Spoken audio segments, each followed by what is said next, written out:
tell you what we're reporting on tonight, because the former Treasury Cabinet Secretary Uhuru Yatani is considering taking legal action against the Controller of Budget, Dr. Margaret Nyakango, of allegations that he exerted undue pressure on her to make illegal withdrawals of public funds amounting to about 15 billion shillings.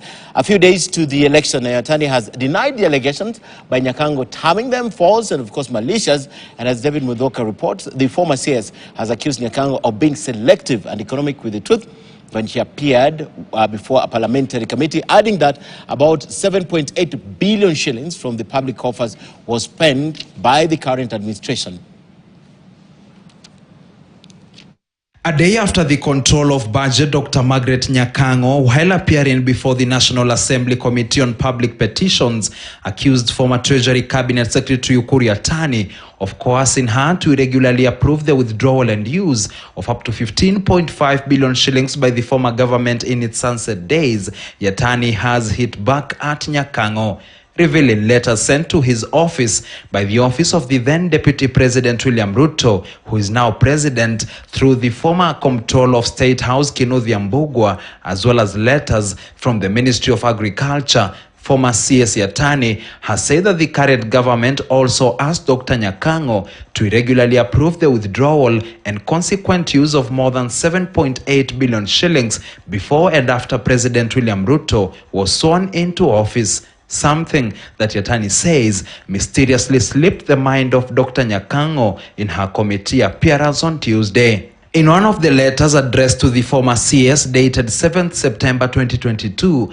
barely 6 days to 13th September, when President William Ruto was sworn in, seen by KTN News, the office of the Deputy President requested for 1.6 billion shillings, stating that it had experienced increased activities coupled with the need to facilitate activities and programs for the office of the spouse of the Deputy President, Rachel Bruto. In the 1.59 billion shillings requested, 300 million shillings will be used for purchase of motor vehicles, another 550 million shillings for other operating expenses, 140 million shillings for domestic travel, 330 million shillings for state hospitality costs, 70 million shillings for maintenance of motor vehicles, and 40 million shillings for foreign travel. An additional 20 million shillings will be used for maintenance of buildings, 50 million shillings for refurbishment of buildings, another 50 million shillings for purchase of household and institutional furniture and fittings, and lastly, 40 million shillings for refined fuels and lubricants. The withdrawal coming at a time when Deputy President Rigathi Gachagua, in his acceptance speech, said that the current government was inheriting dry coffers. Our new president and his team have a difficult task ahead.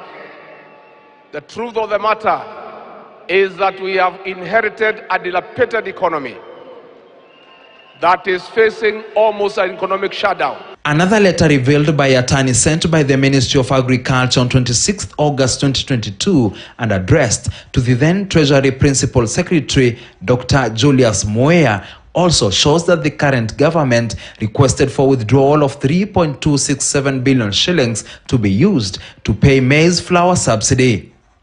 In a third letter dated 16th September 2022, sent by the Ministry of Agriculture to the Treasury, the current government requested that another 3.1 billion shillings be withdrawn to this time cater for the sifted maize flour subsidy program. Yatani says that the Controller of Budget deliberately chose to forget all these payments on Tuesday and instead trained her guns on the former government.